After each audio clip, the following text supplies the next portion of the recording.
Hello అండి. Welcome back to my channel. ఈరోజు ఈ వీడియోలో వచ్చేసి బ్లౌజు ఫ్రంట్ పార్ట్ కటింగ్ అనేది చూపిస్తానండి. ఇందులోన ఏ సైజు వారికి డాట్స్ ఎలా మార్క్ చేసుకోవాలనేది అయితే ఈ వీడియోలో చూపిస్తాను.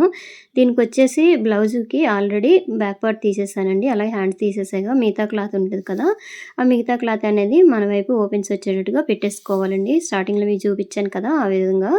అయితే బ్యాక్ పార్ట్ తీసేసుకొని ఇలాగ క్రాస్గా వేసేసుకోవాలన్నమాట.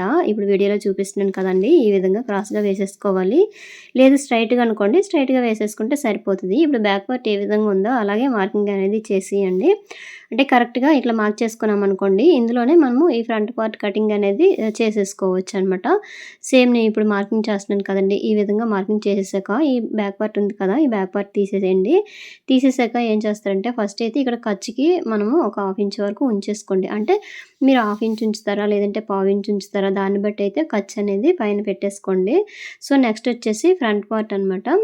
ఈ ఫ్రంట్‌కి వచ్చేసి ఆది బ్లౌజ్ తీసేసుకొని హుక్స్ పట్టీ ఉంటది కదండీ, హుక్స్ పట్టీ సైడ్ నుంచి ఇలా ఒకసారి చూసుకోండి, ఫ్రంట్ డౌన్ ఎట్లా ఉందో చూసుకొని ఈ విధంగా మార్కింగ్ చేసుకోండి.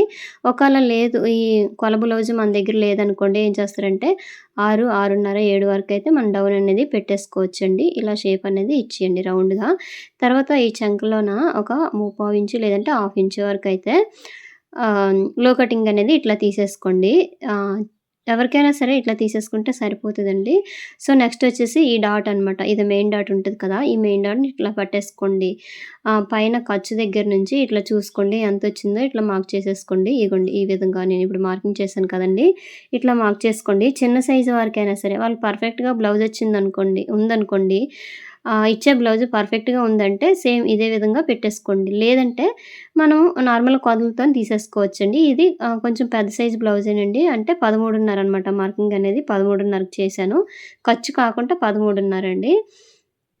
అలాగే హెవీ చెస్ట్ ఉన్నోళ్ళకి గూడా ఇప్పుడు బ్యాక్ 14 ఉందనుకోండి, ఫ్రంట్ కూడా ఇంచుమించు 14 వచ్చేస్తది. 2 సమానంగా వచ్చేసాయని మాత్రం మనం అనుకోకూడదు. ఎందుకంటే కుట్టేసాక వాళ్ళకి సరిపోతదండి అందుకోసము.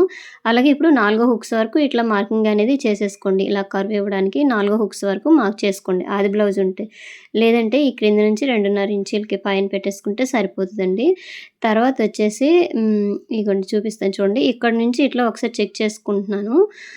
ఇది హెవీ సైజ్ బ్లౌజ్ అండి. అందుకోసం ఇట్లా 3 వచ్చేటట్టుగా చూసుకున్నాను. ఇక్కడ నుంచి 2:30 డాట్‌కి గ్యాపు 1:15, 1:15 అనేది ఇచ్చానండి.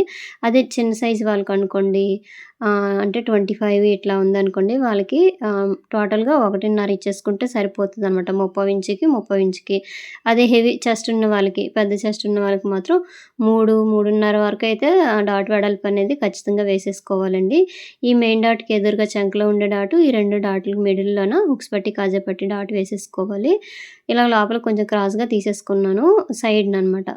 సో ఈ విధంగా అయితే ఈ విధంగా మార్కింగ్ అనేది చేసేసుకోవాలండి. అయితే మార్కింగ్ చేసిన దగ్గర చిన్న కట్స్ పెట్టేసుకుంటే సరిపోతది. ఇక్కడ రౌండ్ చూడండి, ఇంకా రౌండ్ కావాలనుకోండి, పైన 2 పెట్టినప్పుడు కింద 2:30, 3 ఇంచుల వరకు పెట్టేసుకొని రౌండ్ తీసేసుకోవడమే. తర్వాత మనం మార్కింగ్ ఎలా చేసామో అదే మార్కింగ్ మీద కట్ చేసుకుంటే సరిపోద్ది. చెస్ట్ ఎక్కువ ఉన్న వాళ్ళకి మాత్రం నేను స్టార్టింగ్ హుక్స్ పట్టి కట్ చేశాను కదండీ, అక్కడ కొంచెం ఒక 1/4 ఇంచు ముందు కట్ చేసుకుంటే సరిపోద్ది. వాళ్ళకి చెస్ట్ అనేది పట్టేయకుండా ఉంటదండి, ఫ్రీగా ఉంటదనమాట. సేమ్ ఇదే విధంగా మార్కింగ్ చేసే మీద ఇలా కట్ చేసుకొని వచ్చేయండి. సో ఫ్రెండ్స్ చూసారు కదా, ఇందులో ఇంకేదైనా డౌట్ ఉంటే నాకైతే కామెంట్ చేయండి. వీడియో నచ్చితే లైక్ చేయండి ఫ్రెండ్స్. ఇగోండి ఇట్లా ఈ బ్యాక్ సైడ్ ఎంతొచ్చిందో ఫ్రంట్ అంత రాకూడదని అయితే లేదండి. ఎందుకోసం చెస్ట్‌ని బట్టి మాత్రం మనము ఫ్రంట్ పార్ట్ అనేది కట్ చేస్తాం కదండీ, కరెక్ట్‌గా వస్తది. ఇంకొకసారి అయితే బ్యాక్ కంటే ఫ్రంట్ కొంచెం ఎక్కువ కూడా వస్తది. కటింగ్ చేసాక, కుట్టేసాక సరిపోతదండి. సో ఒకసారి ఇట్లా చూసుకోండి. బ్యాక్ పార్ట్ మీద ఫ్రంట్ పార్ట్ పెట్టేసి కరెక్ట్‌గా వచ్చిందో లేదని చెక్ చేసుకొని, తర్వాత షేప్ బ్యాండ్ కటింగ్ చేసుకొని స్టిచ్ చేసేయడమే. ఈ ఫుల్ వీడియో అయితే నేను ముందు వీడియోలో పోస్ట్ చేశాను చూడండి.